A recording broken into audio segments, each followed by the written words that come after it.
Dear children, we will continue with the methods adopted by the government to uplift the agricultural sector. The second method, the first method is land reforms, as I explained to you before, and the second method is green revolution. So under the land reforms, there is land ceiling and abolition of intermediaries, and the next method is green revolution. So green revolution, what is green revolution? It was a method of increasing the food grains through the application of high yielding varieties of seeds. High yielding varieties, from the name itself it is clear, yielding more and more. Now let us see what are the features of high yielding varieties of seeds. What are the features? Now high yielding varieties of seeds means within a short period of time more can be yielded. So why the government adopted the high yielding varieties of seeds, application of high yielding varieties of seeds in order to achieve the goal of 5-year plan, that is self-reliance. India need to become independent in the production of food grains instead of importing it from other countries. Now let us see what are the features of these high yielding varieties of seeds. Point number 1, it needs adequate facilities for drainage and water supply. So the high yielding varieties of seeds, it needs more and more water supply. So therefore irrigation facilities is a must. So high yielding varieties of seeds requires the huge amount of water. Farmers cannot depend on the rainfall. They need irrigation facilities. Now next is need high doses of chemical fertilizers. So green high yielding varieties of seeds requires huge doses of chemical fertilizers. So good amount of water supply and chemical fertilizers, both these are very essential for the high yielding varieties of seeds. So what you should understand from this, the farmers should be made available, or a farmer can do the cultivation successfully with high yielding varieties of seeds only if there is irrigation facility and only if he is in a financial position to buy the chemical fertilizers. So these are the two important points. So the features of high yielding varieties of seeds, I hope it is clear to you. Now the phases of green revolution. India experienced the green revolution in two phases. One is by mid 60s to mid 70s. Mid 60s to 70s. In this time period, government experienced increase in the production of food grains, and that is named as green revolution. Green revolution with regard to food grains, and white revolution you might have also heard with regard to increase in the production of milk. Okay, that we will be discussing it later with regard to all those concepts. Now green revolution means increase in the food grains. So government experienced an increase in the food grains or green revolution in two phases. The first phase is mid 60s to mid 70s. That is the first phase. Now let us see which all states experienced that green revolution in a very good manner. It was restricted to the states like Punjab, Andhra Pradesh and Tamil Nadu. Only in few states government was able to experience that, because as it was started by the government to practice, government could not implement it to large areas, large parts of India. So only to few states this was applicable, but the green revolution goal was achieved, but it was applicable only to the few states because of certain limitations. Now the second phase, mid 70s to mid 80s, it spread to large number of states. In the initial phase it was limited only to few number of states, but in the second phase it was spread to large number of states. So government could implement it in more and more places, because it is not an easy task to make all the facilities to start with the farming with the high yielding varieties of seeds. So many practical difficulties are involved in that. Now with the green revolution, what government experienced, how government benefited. Therefore, we can give the heading as benefits of green revolution. What was the effect of green revolution? With the application of high-yielding varieties of seeds, how could government benefit out of that? Point number 1, attaining marketable surplus. What do you mean by a surplus? You are very familiar with the word surplus and the deficit. Surplus means what? Which is available in a huge amount. There was marketable surplus. What do you mean by that term? The amount of food grains was surplus in such a way that farmers could use it for their own consumption. At the same time, it could be sold out in the market. Marketable surplus. So, food grains were produced by the farmers not only for their own consumption, but it was used to be sold out in the market. That is known as marketable surplus. So, it means a part of agricultural produce which is sold in the market after meeting their own requirement. That means after meeting their self-consumption, a part is there for them to sell in the market. So, when they sell that part in the market, what is the benefit? Definitely income. Therefore, it gave income for the farmers. So, that is the most important point. It gave income for the farmers. Through marketable surplus, it gave income for the farmers. If it gives income for the farmers, definitely their living standard also will get improved. The condition of the farmers also will get improved. So, the benefit of green revolution is the farmers could get marketable surplus. The second benefit is buffer stock of food grains. You have learned this particular term in class 9 economics textbook, buffer stock. What is buffer stock? It is related to the government. The government will maintain the stock of food grains in their storehouses so that it can be used during the time of shortage. Now, during this COVID-19, how government is helping the people by giving out this food grains from the buffer stock. That is the best example which can be used here, buffer stock. So, with the surplus of the produce by the farmers, government could collect the produce directly from the farmers and government could maintain the buffer stock. So, government could maintain buffer stock. Government could maintain buffer stock. So, which could be used during the time of shortage, like the example which I gave you now. Now, next one is benefit to the low income groups. How will you explain this benefit to the low income groups? Just recollect what you have learned in the last chapter. During the times of British, when the Britishers ruled our country, they didn't allow us to cultivate the food grains. Instead of that, we were asked to cultivate cash crops. Therefore, what happened to the amount of the food grains produced? The food grains produced was very less. Price of the food grains went up. The people, normal people couldn't buy the food grains because of heavy rise in the price. Poverty and famine was the one which was prevalent during that time period.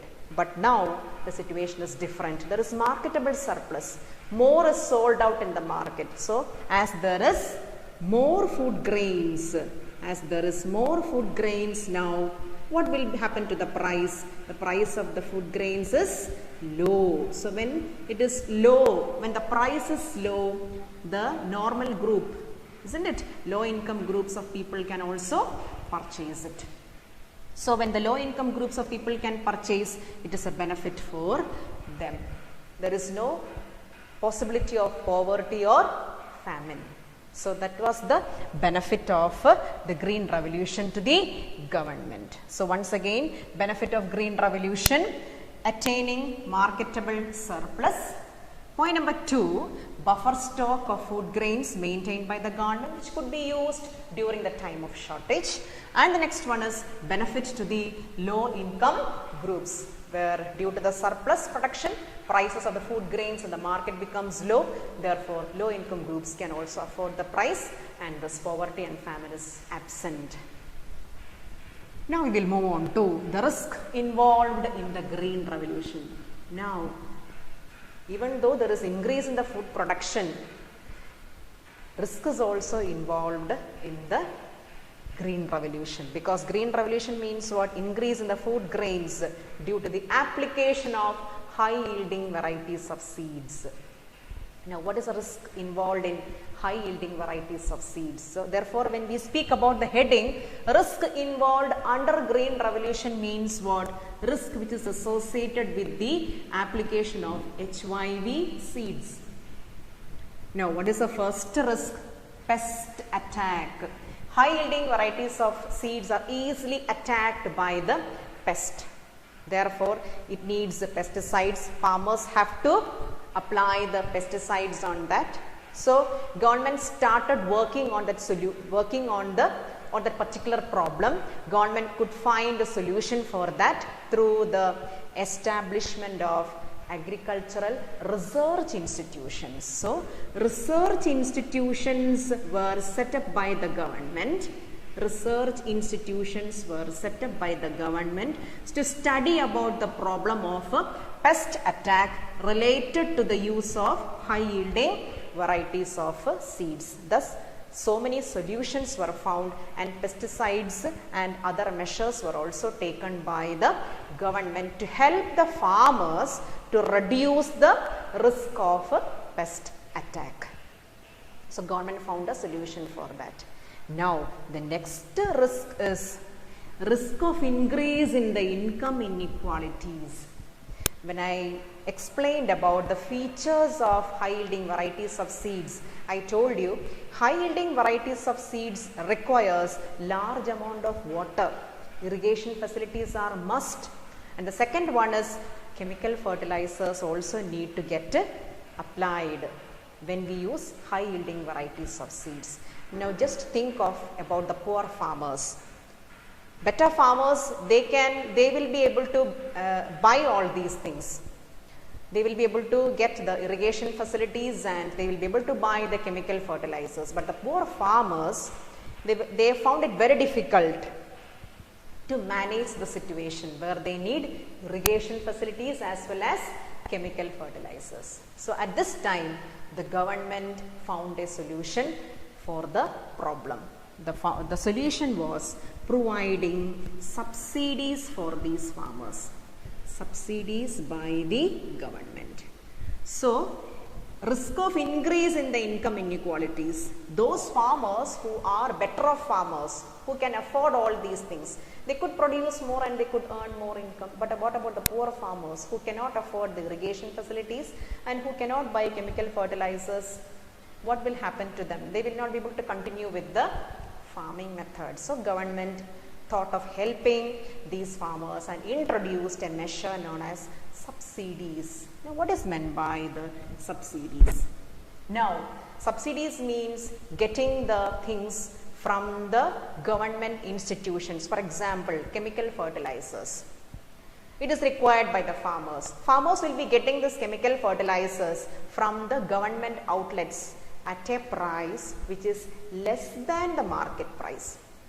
For example, if one sack of chemical fertilizer, it's just an example, if it cost 1,000 in the shop outside, from the government outlet, the farmers will be getting at an amount of rupees 750. So, it is a relief for the farmers that they are getting the fertilizer with the government subsidy from the government outlets at a price less than the market value. So, that was one measure adopted by the government to help the farmers, providing subsidies. So, subsidies was a great blessing for the farmers. So, these are the two risks which was associated with the high yielding varieties of seeds, and government found solution for that. Now, regarding the subsidies, there were some economists who were in favor of subsidies and those who were against subsidies. Now let us see the two arguments with regard to subsidies. Now let us see the people who were in favor of subsidies. Let us see their statements. Subsidies should continue as it is a risky business for the poor farmers. Definitely, it is a risky business for the farmers, poor farmers. Those who doesn't have the irrigation facilities, they have to depend on the rainfall. Or some, if government is providing irrigation facility for a particular area, concentrating on 10 to 12 farmers, it is a great blessing for them. Therefore, those who are in favor of subsidies, what are they telling about? The subsidies should be continued by the government because it is a risky business. It is a responsibility of the government to help the poor farmers. Now, second point, majority of the farmers are very poor, therefore they need subsidies. Yes, in India during that time period, majority of the farmers were poor farmers, so they definitely need the help from the government. So subsidies should be continued by the government. That was one argument in favor of subsidies. Now the next one, need to decrease the inequality between the poor and rich farmers. If the government is not there to help the poor farmers, who will help them? If the poor farmers are not helped with subsidies, they will not be able to compete with the rich farmers. They will benefit more and the poor farmers, they remains to be poor itself. Therefore, it is a responsibility of the government to provide subsidies. So these were the arguments in favor of subsidies. Government should continue with the subsidies. Now, there were some other groups who were against the subsidies given by the government. Now, let us see what is that. Arguments against subsidies. Subsidies should be phased out as their purpose has been served. Once the purpose is served, subsidies need not be continued by the government. Once the farmers are in a better of position, poor farmers will be uplifted by the government through provision of subsidies. So when they are in a better of situation, again subsidies need not be continued. It can be taken away. That is what, once the target is achieved, it can be stopped. Otherwise, it will be a burden for the government. Continuing with the subsidies for all the farmers every time will be a burden for the government. So what the people who are against the subsidies suggest, once they are on track, that has to be stopped for those particular groups of farmers. Therefore, government need not continue with the subsidies for those categories. If the government is continuing with the same, it will be a burden for the government. Now, second one, sometimes benefits are enjoyed by the prosperous farmers. Again, poor farmers. In some areas, poor farmers will get neglected. So, nobody should get neglected. In that case, the prosperous farmers will make benefit of these subsidies. So, government should be very careful that the subsidies should reach only to the poor farmers, not to the rich farmers. So, government has to be very careful with regard to that. So, this is the argument against subsidies. Okay, so I hope it is clear to you, both arguments in favor and against subsidies. Now, we will move on to the last topic of agricultural upliftment. So, just an appraisal, the conclusion of what we have learned in the agricultural sector during the planning period. That is why I have written during 1950-1990 period. What was the situation? What all things we have learned? All those things we will conclude now. During the time period of 1950-1990, how was the agricultural sector? Point number one, land reforms and green revolution were greater achievements. Definitely, through green revolution, marketable surplus, through land reforms, so many improvements were made in the agricultural sector during the planning period. It is just a conclusion and an appraisal of what we have learned. Second, there was substantial increase in the agricultural productivity.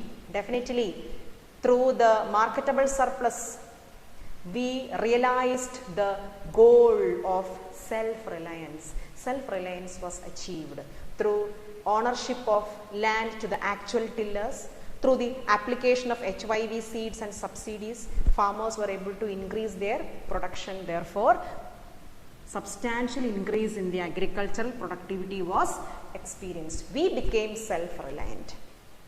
Now, population depending on agricultural sector was too high, but along with the merits, some demerits were also there. We could achieve self-reliance and we also were able to sell some products, the food grains in the market also. But the problem was that the number of disguised unemployment was going on increasing. That means only 6 number of people is required in agricultural land, but more than that were involved in the agricultural land. So one side the production was increasing, we could achieve the marketable surplus, at the same time self-reliance also. But the thing is that on the other side disguised unemployment was increasing. And one more point is there to be noted. The government couldn't experience that much contribution of GDP to the agricultural sector. Even though we had marketable surplus as well as self-reliance, government couldn't achieve that much of contribution of agricultural sector to GDP. All these measures were taken even though the contribution of GDP to the agricultural sector, you know, all the sectors GDP will be contributing. So to the agricultural sector, the contribution of GDP was not up to the expected level of the government. So that is the next the point. Population depending on agricultural sector was too high, but the contribution to GDP by the agricultural sector was not at all impressive. It was less. It was not to the expected level of the government. I hope the topics are clear to you. Thank you, children.